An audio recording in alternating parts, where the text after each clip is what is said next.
Buenos días, tardes o noches, jóvenes.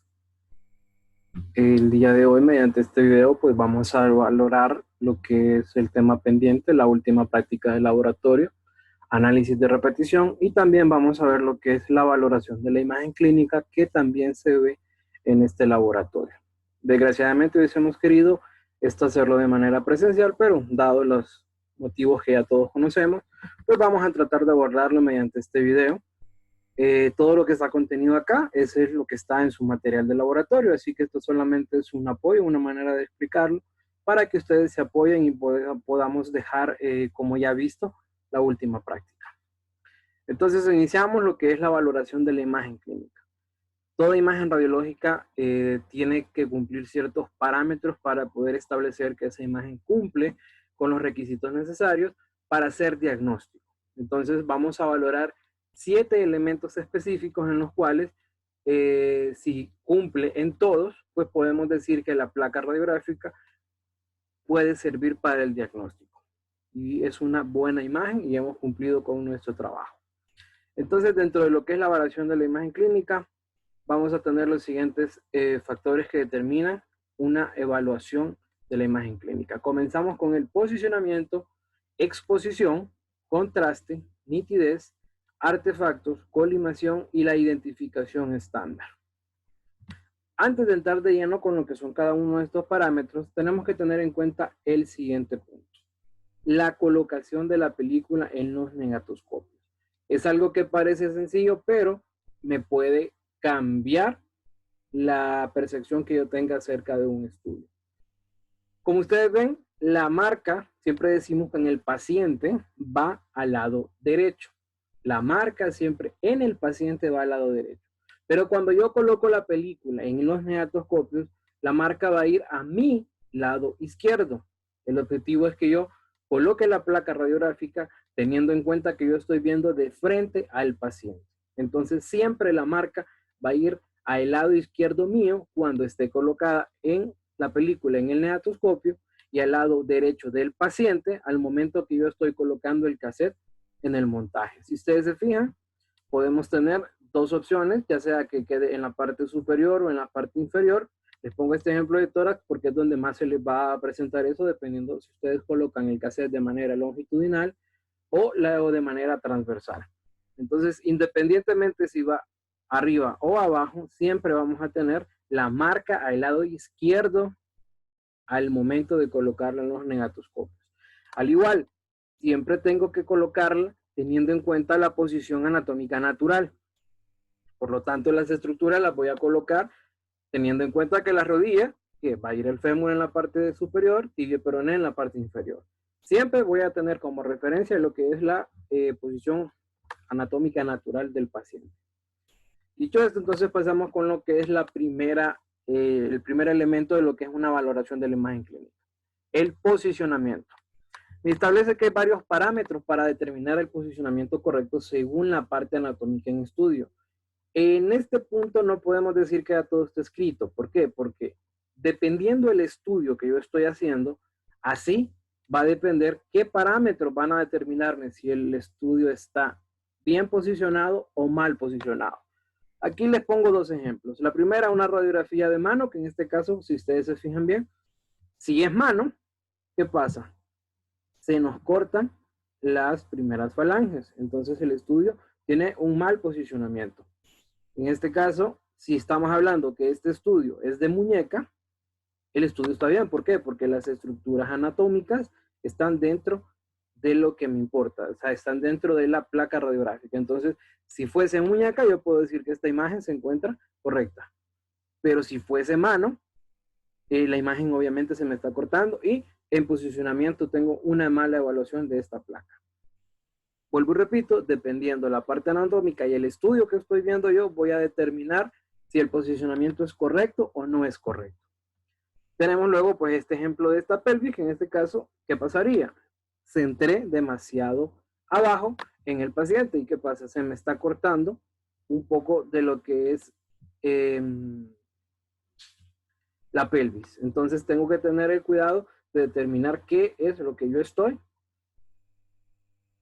¿cómo estoy tomando en cuenta yo este estudio? ¿A nombre de qué estoy tomando estudio? Entonces, lo primero que yo hago al colocar la película en el negatoscopio es ver en la viñeta de información qué estudio es ese, y dependiendo la información que tenga de ese estudio, voy a determinar si el estudio está correcto o no está correcto referente a el posicionamiento. Para esto es necesario tener un conocimiento completo de técnica radiográfica 1, o sea, de las posiciones básicas de cada uno de los estudios. Si yo no tengo ese conocimiento, entonces el posicionamiento no voy a poder determinarlo porque no tengo una base para decir si cumple o no cumple. El siguiente parámetro, exposición. Cuando yo me refiero a exposición, implico dónde hubo radiación en la película, dónde llegó suficiente radiación en la imagen. Entonces tenemos que la subexposición o la sobreexposición resulta de una pérdida del contraste radiográfico, y la causa de este problema es mala técnica por parte del técnico radiólogo, pero también puede ser una deficiencia en el proceso de revelado. Entonces, cuando hablo de exposición, puedo tener los dos casos. Una sobreexposición, que es como en esta imagen, o una subexposición. Entonces, cuando yo valoro exposición, voy a determinar si está sobreexpuesta o subexpuesta. O caso contrario, si tengo una buena imagen que tiene una adecuada exposición.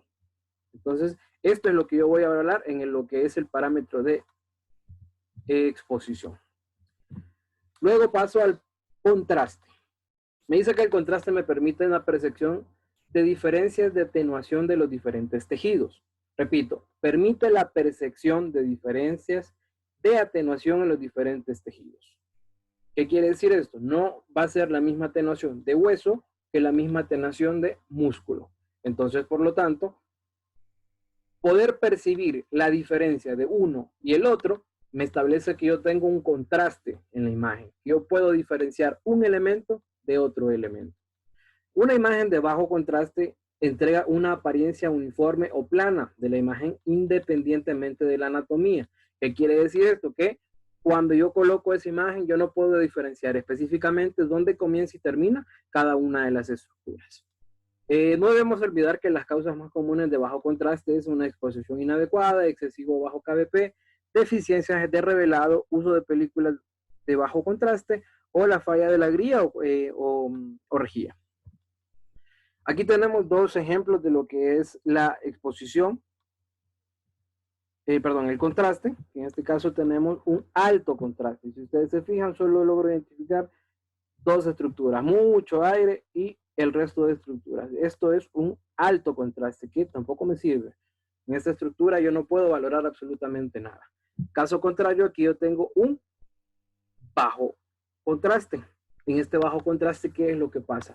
¿A qué me refiero con una imagen plana? Me refiero a una imagen plana cuando todas las estructuras se parecen demasiado. Si ustedes se fijan, acá tengo la columna, acá tengo diferentes vísceras huecas, pero yo no logro tener una diferencia muy amplia entre una cosa y la otra.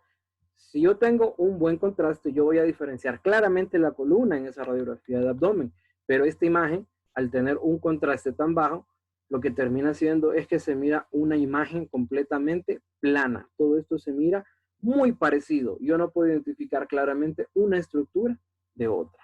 Entonces, cuando me refiero al término contraste, voy a determinar si tiene un bajo contraste o un alto contraste. Y lo más notorio que voy a tener es si es una imagen plana, una imagen que no me permite a mí diferenciar una estructura de la otra. Si se fijan bien, también en la de alto contraste, ¿qué pasa? Yo no puedo identificar aquí, por ejemplo, dónde están cada una de las vértebras.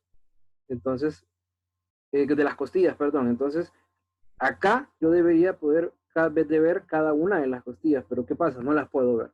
Miro como que si todo fuera aire. No puedo diferenciar una estructura de otra estructura. Entonces, esto es cuando hablamos de un contraste donde no es el adecuado. El siguiente parámetro es nitidez. Es la habilidad del sistema de captar detalle fino de la imagen. La falta de nitidez es conocida como borrosidad. Este parámetro es muy fácil de comprender. Únicamente, si yo tengo nitidez, no voy a tener borrosidad en ningún área de la superficie. Voy a poder ver los bordes de las estructuras muy bien definidos. Si yo no tengo definición en los bordes de las estructuras, es porque tengo borrosidad, que puede ser causado por ¿qué? Presencia de movimiento, inadecuado contacto película-pantalla y borrosidad por inadecuada geometría, hablando de lo que es el sistema del tubo de rayos X. Ejemplo, acá tenemos una lateral de tórax que, como podemos ver, está respirada, como le decimos nosotros. ¿Qué quiere decir esto? Que el paciente no contuvo la respiración al momento de hacer el estudio, sino que él respiró. Por lo tanto, vemos esa borrosidad en los bordes de las estructuras que no deberían de verse así. Yo no puedo ver detalle fino en estas imágenes, no puedo ver con precisión las estructuras. ¿Por qué? Porque existe lo que es borrosidad al momento de que el paciente no contuvo la respiración, no se dio las indicaciones adecuadas en este estudio. Siguiente parámetro, artefactos. Se dice que un artefacto se define como toda densidad indeseable en las radiografías, dado que puedan dificultar el diagnóstico y según el momento en el que ocurre, se pueden clasificar de tres maneras. Artefactos de exposición, de revelado y de manipulación o almacenamiento. Como todo lo dice, dependiendo en qué momento ocurran de todo el proceso de tomar la radiografía, ahí la voy a clasificar. De exposición, al momento que yo tomo la radiografía. De revelado, es todo lo que puede llegar a pasar desde que yo saco la película del cassette, pasa todo el proceso de revelado y yo obtengo la película radiográfica. Y el último, lo que es manipulación o almacenamiento. Una vez saliendo la película de la procesadora, al momento que yo ya estoy manipulándola, ahí yo puedo generar otro tipo de artefactos y no digamos con un mal almacenamiento. El mal almacenamiento también puede perjudicar a una película y generarles artefactos. Artefactos de exposición, acá tenemos ejemplos, diferentes elementos que el paciente no se quitó al momento de hacer el estudio y que interfieren con el estudio, que no me permiten tener una visión clara del estudio que yo estoy llevando a cabo. Por lo tanto, ¿dónde ocurrió? Al momento de tomar la radiografía. Entonces, estos son ejemplos claros de lo que es artefactos de exposición. Luego tenemos dos ejemplos de lo que es artefactos de revelado. Estos son elementos que ocurrieron dentro de la procesadora al momento del revelado. Acá vemos en el primer ejemplo estas líneas que son producidas ¿por qué? Por algún problema en el sistema de Rodos que van rayando la película en el proceso de revelado. Y esto que tenemos acá, que es el velo químico, que es también por lo que es retención de problemas en los químicos. Entonces, estos son dos elementos que ocurren durante el proceso de revelado. Entonces lo voy a catalogar específicamente como artefacto de revelado. Y por último, lo que es artefacto de manipulación. Lo más común que vamos a encontrar, uñas. Esto que vemos acá es una uña que fue enterrada en una película radiográfica. Esto que tenemos acá es al momento de entrar y salir la película de las bolsas o de donde estén almacenadas, se van generando estas rayas, estas líneas, que cuando hay un mal almacenamiento, esto lo que me va a causar en estas líneas y me puede afectar la imagen radiográfica, ya que si es sobre las estructuras de interés, puede llegar a dañarme el estudio que yo estoy realizando. Entonces hay que tener mucho cuidado con el almacenamiento y al momento de la manipulación también mucho cuidado para no dejar ese tipo de marcas sobre la película. Colimación. El haz de radiación debe de estar colimado lo más cerca posible a los bordes de la película y no a la parte anatómica en estudio. El campo luminoso que pasa a través del dispositivo de limitación del haz debe de estar alineado con el campo de radiación. Dos elementos. El primero me dice que tiene que estar alineado a los bordes de la película y no a la parte anatómica en estudio. Aquí sí entramos en un pequeño dilema. Porque, ¿qué me establece radioprotección? Radioprotección me establece de que voy a colimar a la parte anatómica para evitar la menor cantidad de radiación dispersa. Pero control de calidad viene y me dice a los bordes de la película. Ok, ustedes tienen que tomar la decisión de cuál de las dos opciones se les facilita o es mejor para trabajar ustedes. ¿Por qué se contradicen estos dos elementos? Radioprotección me establece para evitar la menor cantidad de radiación dispersa. Pero al hacer eso, lo que va a pasar es que voy a tener un mayor paso de luz en las partes donde ya no hice exposición y eso dificulta o puede llegar a dificultar lo que es la visibilidad de la película. Si se fijan bien en el ejemplo que yo tengo, cuando yo vengo y colimo exactamente a la parte anatómica, cuando yo veo en el anatoscopio acá y acá, yo tengo paso de luz. Entonces, eso puede llegar a generar a largo plazo un poco de fatiga visual. Por eso control de calidad me establece de que yo tengo que trabajar a los bordes de la película. O sea, de acá a acá, tengo que abrir mi haz para que al momento de hacer la exposición, todo esto me va a quedar de la misma manera y me va a ayudar a evitar la fatiga visual. Otro elemento dice que el campo luminoso que pasa a través del dispositivo de limitación del haz debe estar alineado con el campo de radiación. Esta es una prueba que, bueno, no logramos hacer, que me establece que sí yo debo de tener un alineamiento entre estos dos elementos, entre la luz visible y el campo de radiación, deben de coincidir cada una de ellas para que no tenga fuga de radiación o me corte la película en cierto momento. Pero vuelvo y reitero, este es el ejemplo que les digo, control de calidad me establece de que esto es incorrecto, que yo tengo que llevarla a los bordes de la película y no limitarme a la estructura anatómica.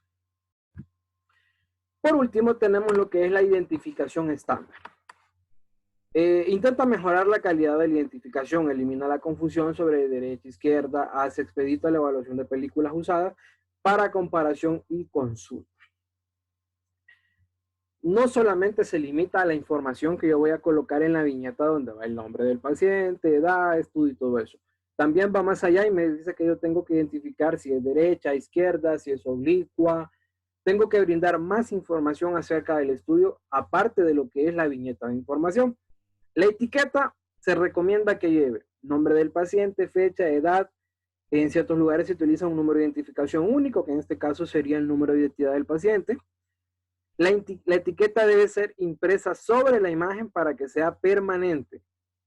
Y en el sobre es recomendable el nombre del paciente, examen realizado, proyecciones, edad del paciente y, de ser posible, factores técnicos de la imagen. Y también se queda aquí por fuera identificar el técnico que hizo el estudio. ¿Por qué es importante que la imagen, que la información, la etiqueta sea impresa? Porque de esta manera esa información no va a poder ser borrada fácilmente.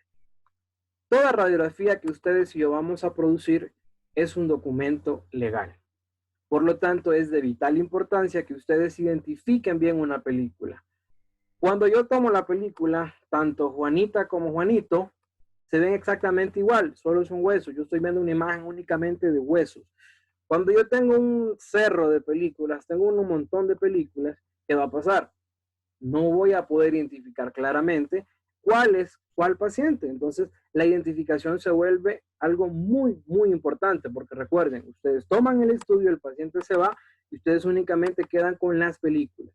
Por lo tanto, la identificación es vital para saber a quién le pertenece el estudio, qué tipo de estudio es y toda la información que sea necesaria.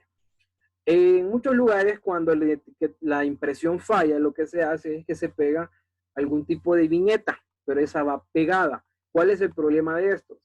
El problema de esto es que así como se pega, se puede despegar. Entonces, ¿qué pasa? Puedo quedarme más adelante con una película que desconozco el estudio a quién le pertenece. Por lo tanto, lo imprescindible es que vaya impresa, como lo hacemos con el marcador de película. De esa manera no voy a poder borrar la información de ese paciente.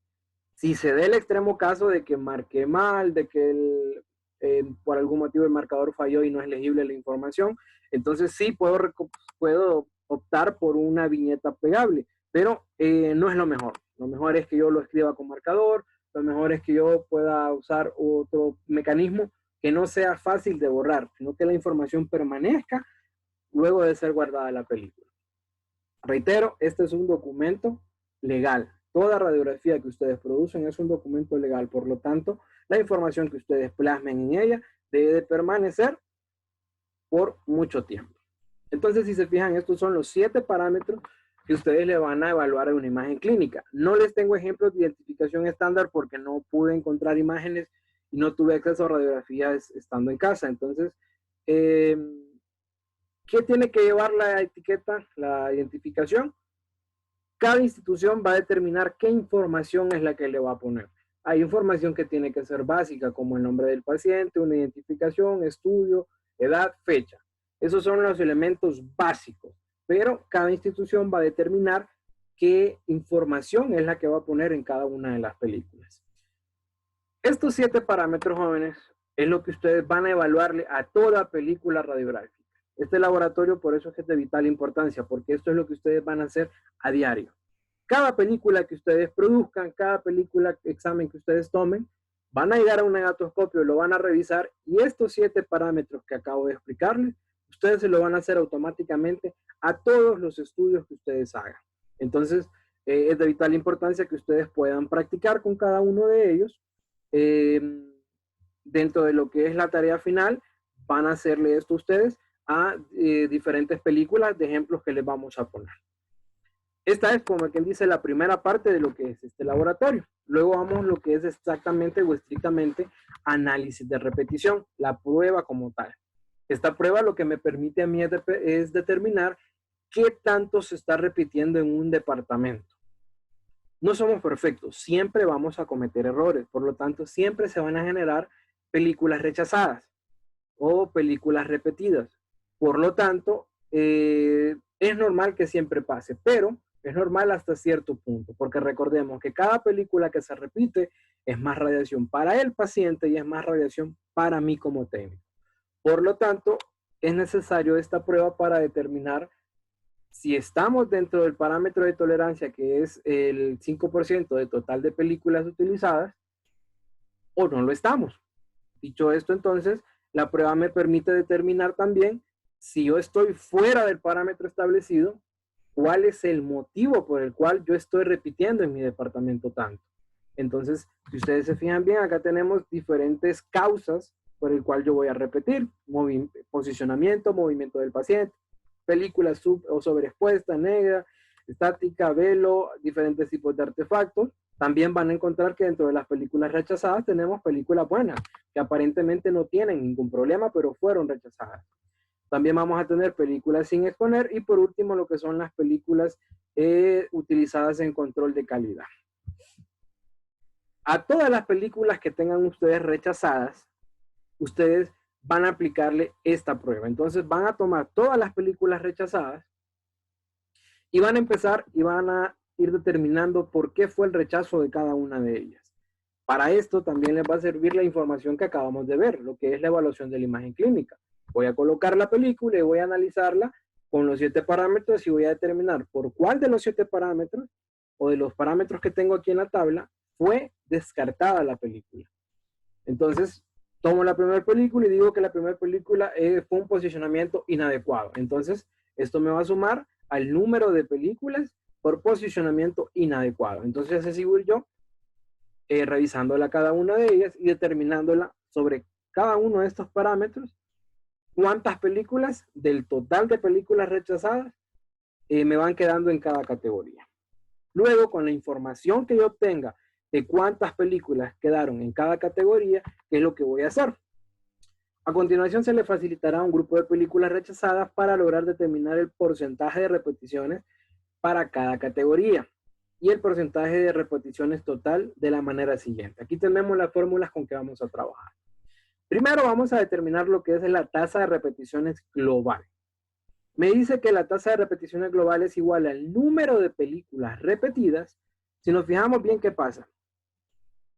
Se fijan en la parte de abajo, dice repetidas, del 1 al 10. ¿Qué quiere decir esto?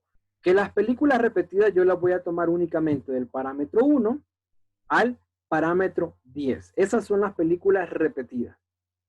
Entonces, voy a sumar únicamente los parámetros que estén de acá hasta acá. Eso me va a representar el valor de películas repetidas. Entonces, número de películas repetidas entre el número total de películas. El número total de películas me tiene en cuenta tanto las películas rechazadas como las películas no rechazadas. O sea, el 100% de las películas que se utilizaron en el departamento en el tiempo que se está realizando la prueba. Ejemplo, la prueba la estamos realizando mensual. Entonces, en el mes de enero utilizamos 1.500 películas en total. Entonces, de las 1.500 películas en total, acá voy a colocar Total de películas utilizadas, 1500. Total de repeticiones, por dar un número, hay 120. Todas las repeticiones me establece que es 120. Entonces, ¿qué voy a colocar yo? Número de películas repetidas, 120.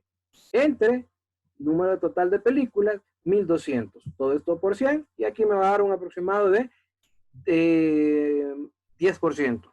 Que, como notaremos, el 10% está sobre el parámetro de tolerancia, que es de 5%. Entonces, así voy a calcular yo la tasa de repeticiones. Recuerden, total de número de películas repetidas, que van desde la número 1 hasta la número 10, entre el total de películas utilizadas, o sea, todas las películas que se utilizaron, que vamos a decir que fue 1200. Esto entre esto y lo multiplico por 100 y lo que vamos a tener es un porcentaje.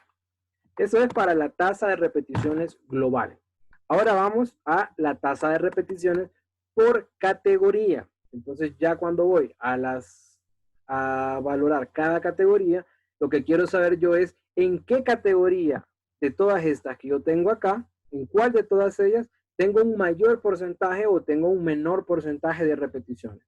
Para ello voy a tomar la siguiente información. Tasa de repeticiones por categoría es igual a ¿qué? Número de películas repetidas por categoría. En este caso, posicionamiento, digamos que habían 50. Entonces, 50 películas entre el número de películas total de repetidas. Ya dijimos que las películas repetidas únicamente van del 1 al 10. Ya pusimos un valor imaginativo que es de 120. Entonces aquí diríamos que es 50 entre 120 por 100. Y voy a obtener el porcentaje de repeticiones por categoría. Y eso se lo voy a hacer a cada uno de las causales que tengo de repetición. Por último, vamos a tener el porcentaje de rechazos. En este caso, me dice que el total de películas rechazadas, si ustedes se fijan bien, es de la 1 a la 12, o sea, desde posicionamiento hasta película de control de calidad. Aquí voy a cubrir todas las películas que fueron rechazadas, del 1 a la 12. Número total de películas rechazadas, reitero, de la 1 a la 12, entre el número total de películas. Número total de películas utilizadas, recuerden, habíamos dicho que era de 1200. Vamos a decir entonces que el total de películas rechazadas es de 130, por dar un número. Entonces sería 130 en total de películas rechazadas entre 1200 y todo esto por 100. Y yo tengo entonces el porcentaje de rechazos de películas. Con estas tres fórmulas yo puedo entonces identificar si estoy cumpliendo con el parámetro del 5% y si qué categoría o cuál es el motivo específico de todos estos que yo tengo acá para poder determinar en qué estoy fallando. ¿Para qué? Para mejorar. Si el mayor porcentaje me sale, por decir algo, en posicionamiento, entonces, ¿qué voy a hacer? Vamos a trabajar con los compañeros del departamento a capacitarnos, a informarnos y a mejorar el posicionamiento que nosotros tenemos. Si por algún motivo es subexposición o sobreexposición, entonces yo voy a hablar si es que el equipo está fallando o las técnicas mías están fallando. Para eso existe esta prueba, para identificar en qué estamos fallando y así evitar seguir teniendo lo que es repeticiones de película, que repito, no le conviene ni al paciente ni me conviene a mí. Entonces, una vez explicado esto, dentro de la tarea, yo les voy a dejar un cuadro de estos lleno, como que si ya hubiésemos hecho el conteo, y ustedes lo que van a hacer es aplicarle estas fórmulas y me van a generar una conclusión acerca de repeticiones globales y una conclusión acerca de repeticiones por categoría. También me van a hacer una conclusión general acerca de los resultados que ustedes están obteniendo. Entonces, bueno, esto es más que todo la explicación de este laboratorio, que me hubiese gustado que lo pudiésemos haber hecho de manera presencial para fortalecer sus conocimientos de evaluación de imagen clínica.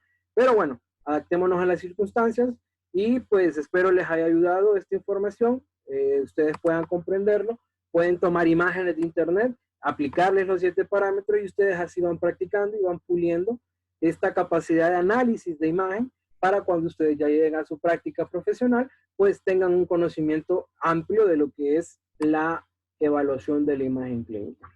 Dicho esto, jóvenes, entonces estamos siempre en contacto. Agradezco la atención que me han brindado durante toda esta presentación y pues esperamos vernos pronto, chicos.